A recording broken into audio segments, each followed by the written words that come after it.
Olá, meu nome é Verine Menezes. O meu é Michael Teles. Nós somos alunos da Escola Maria Menezes Cristina, da turma do nono A. Aluno do professor Fábio Gomes, e por meio desse vídeo, a gente vai tentar repassar para você um pouco sobre os conhecimentos sobre circunferência trigonométrica.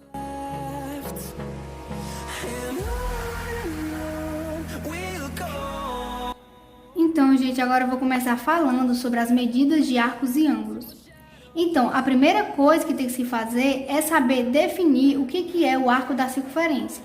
Considere aqui o ponto O, e sobre essa circunferência eu marquei dois pontos, o ponto A e o ponto B. Então, repare o seguinte, ao marcar esses dois pontos, eu dividi a circunferência em duas partes, essa parte aqui e essa outra parte aqui. Ambas essas linhas são os nossos arcos da circunferência, né? Daqui até aqui é um arco da circunferência e daqui até aqui é outro arco da circunferência.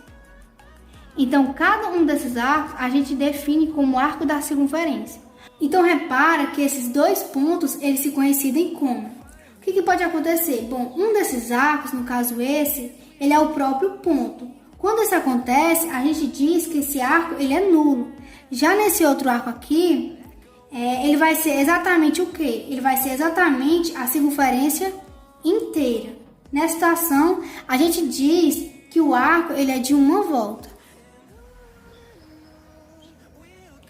Se o outro ponto ele está diretamente oposto, ou seja, se ele for simétrico em relação à origem, então o centro O ele está aqui, ó. Se esse arco todo ele é um arco de uma volta, né? Então, cada metade dele vai ser o quê? Vai ser, então, meia volta.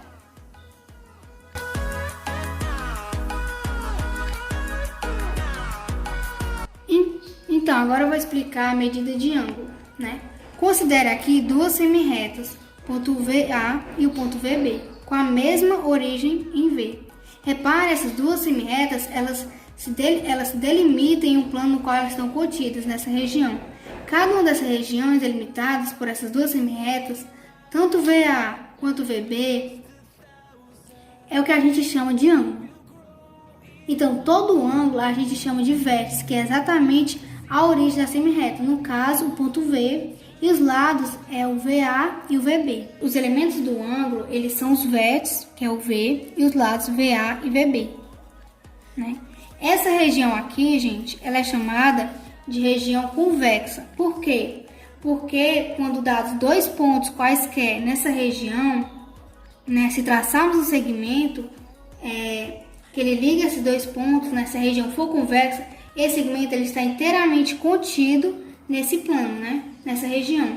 Isso para qualquer par de pontos que a gente tome na região, né. Essa outra parte aqui, né, que dado esses dois pontos aqui, ela é chamada de região côncava. Por quê? Porque ela está fora da região.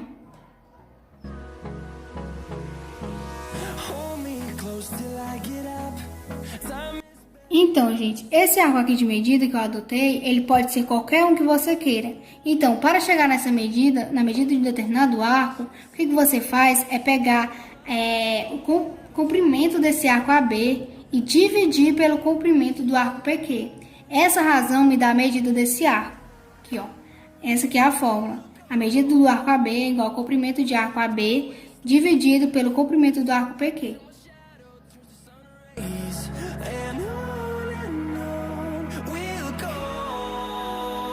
Agora a gente vai resolver um exemplo em que a gente obtém a medida de um determinado arco dado uma certa unidade, né? Então aqui a gente tem um arco AB, cujo comprimento dele é 4 centímetros. E a nossa unidade, que é o arco PQ, o comprimento dele é meio, né? Meio centímetros. Se eu quero saber a medida desse arco AB em relação a esse arco, eu vou pegar o comprimento de AB e dividir pelo comprimento de PQ. Então, 4 dividido por meio dá igual a 8. Então, você vai fazer assim, ó. Você vai pegar o 4 centímetros e dividir por meio centímetros. Vai dar igual a 8. Esse 8 vai ser 8 unidades, porque a gente pegou o arco AB e dividiu pelo arco PQ. Então, vai ser 8 unidades.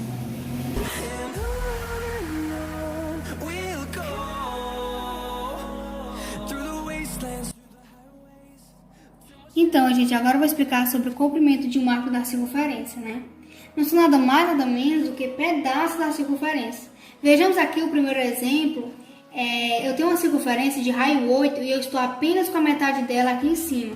Então, eu estou com a semicircunferência, né? Se eu te perguntar qual é o comprimento dessa semicircunferência, você conseguiria me responder? Então, basta pensar o seguinte: a gente sabe calcular o comprimento de toda a circunferência e eu quero encontrar a metade disso. Então, nesse caso, eu vou pegar o comprimento de toda a circunferência e dividir por 2.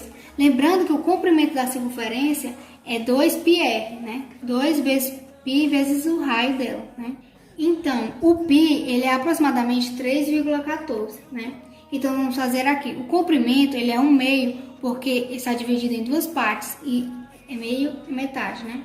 Então, você vai fazer 1/2 vezes π vezes o raio, que vai, simplificando, você vai cortar o 2 aqui e o 2 aqui, o comprimento vai ficar 8π. Só que, quando você falar 8π, fica muito esquisito. 8π, quantos centímetros equivale?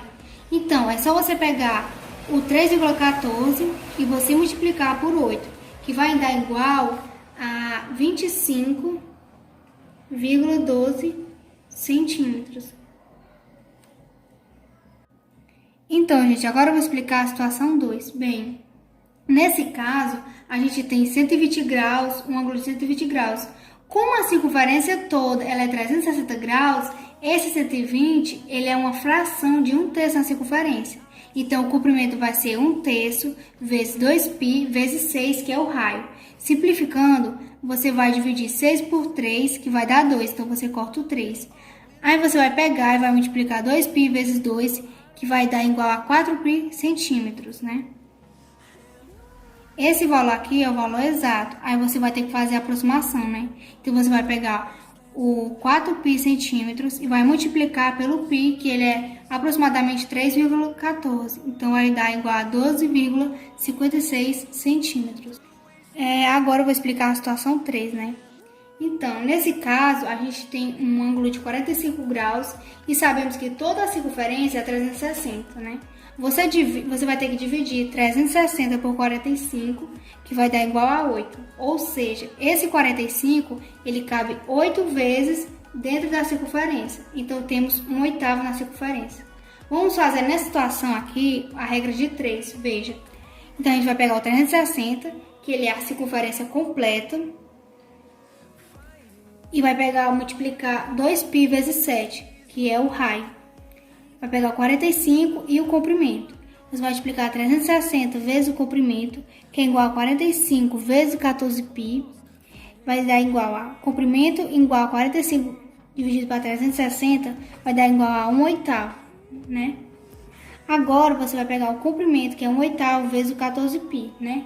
Nesse caso aqui, você vai simplificar só se você quiser. Então, você vai dividir por 2. Vai dar 14 dividido para 2 vai dar 7. E 8 dividido para 2 vai dar 4, né? Então, fazendo a aproximação, é só você pegar o π, que é 3,14, multiplicar por 7 e dividir por 4. Isso vai dar 5,5 centímetros.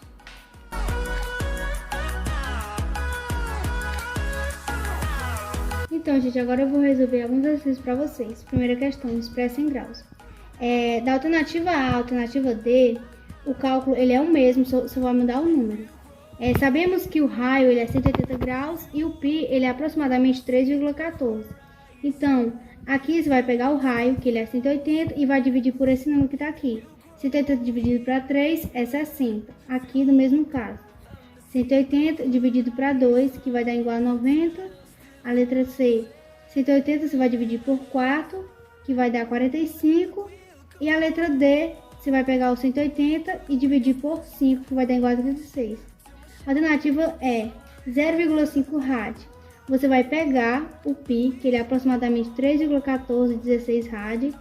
Vai pegar o raio, que ele é 180 graus. E esse número que aparece aqui com o x. 180 vezes 0,5 rád é igual a 90. Você vai pegar esse 90 e vai dividir pelo π, que é 3,1416 rád. esse número vai dar igual, o resultado vai dar igual a 28,64. F. 3π sobre 4 rádio. Você vai pegar o 3 e vai multiplicar por 180, que é o raio, que vai dar 540. Daí você vai dividir por esse número que aparece aqui, que vai dar igual a 185.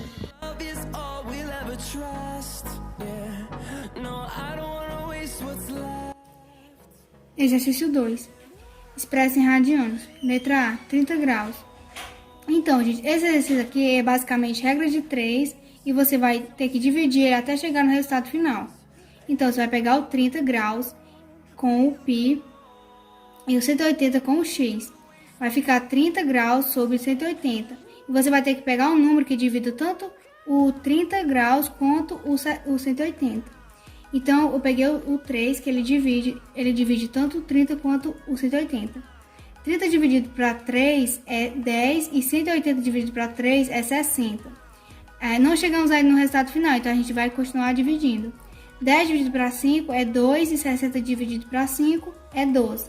Não chegamos no resultado final ainda, então divide 2 por 2, que vai dar o π, e 12 por 2, que vai dar igual a 6. Esse aqui é o resultado final, porque ele quer em radianos, então o resultado final tem que ser em radianos. Letra B, 15 graus. A gente vai pegar o 15 com o π, 180 com o x. 15 graus com 180. Vamos dividir também por 3, que vai dar igual a 5. 180 por 3 vai dar 60. 5 dividido para 5 é π. 60 dividido para 5 é 12. Esse aqui é o resultado final. Alternativa C, 120. 120 graus é igual a π, 180 é igual a x. 120 ele é dividido por 5 e 180 também é dividido por 5. E 120 dividido por 5 vai dar igual a 24, e 180 dividido por 5 vai dar igual a 36. 24 ele é dividido por 3 e 36 ele é também dividido por 3, que vai dar igual a 8. E 36 dividido por 3 vai dar igual a 12. 8 dividido para 4 vai dar igual a 2 e 12 dividido para 4 vai dar igual a 3. Esse é o resultado final. Alternativa D, 210. 210 π e 180 com x. 210 e 180 é dividido por 5. 210 dividido por 5 é 42, 180 dividido por 5 é 36. 42 e 36 é dividido por 3. 42 dividido para 3 é 14 e 36 dividido para 3 é 12. Não chegamos no resultado final, então divide. 14 dividido para 2 é 7 e 12 dividido para 2 é 6. Então, esse é o resultado final. Alternativa E, 270. 270 graus dividido para 3 e 180 dividido para 3. 270 dividido para 3 é igual a 90, 180 dividido para 3 é 60. 90 e 60 são é divisível por 5. 90 dividido para 5 é 18 e 60 dividido para 5 é 12. Esse é o resultado final.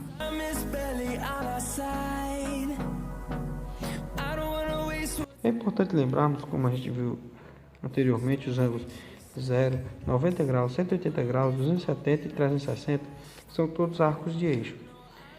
Bom, agora eu vou mostrar para vocês como a gente pode determinar um arco que está dentro de algum quadrante. Como, por exemplo, eu vou utilizar para representar todos os arcos o símbolo X. Bom, aqui no primeiro quadrante, como a gente está vendo, o X pertence ao primeiro quadrante, tal que X está no intervalo entre 0 e π sobre 2. Π sobre 2 é a mesma coisa que 90, que é esse ângulo aqui. Então, vocês viram aqui como representar um primeiro quadrante. Agora a gente vai passar para o segundo quadrante, que é quase a mesma coisa, só que a gente vai usar outros valores. Bom, X pertence ao segundo quadrante, tal que X está localizado no intervalo entre π sobre 2, que é a mesma coisa que 90, e π, que é 180. O terceiro quadrante, da mesma forma, X pertence ao terceiro quadrante, tal que X está localizado entre π e 3π sobre 2, que é a mesma coisa que 270. X pertence ao quarto quadrante, que na última apresentação, e tal que x está presente no intervalo de 3π sobre 2 e 2π. Que 3π sobre 2 é mesmo do que 270 e 2π 360. Espero que vocês tenham gostado do vídeo. E esperamos ter sido úteis para a compreensão de vocês. Queremos agradecer por ter visto e pedir a compreensão que se inscreva no nosso canal e deixe seu like. Até a próxima.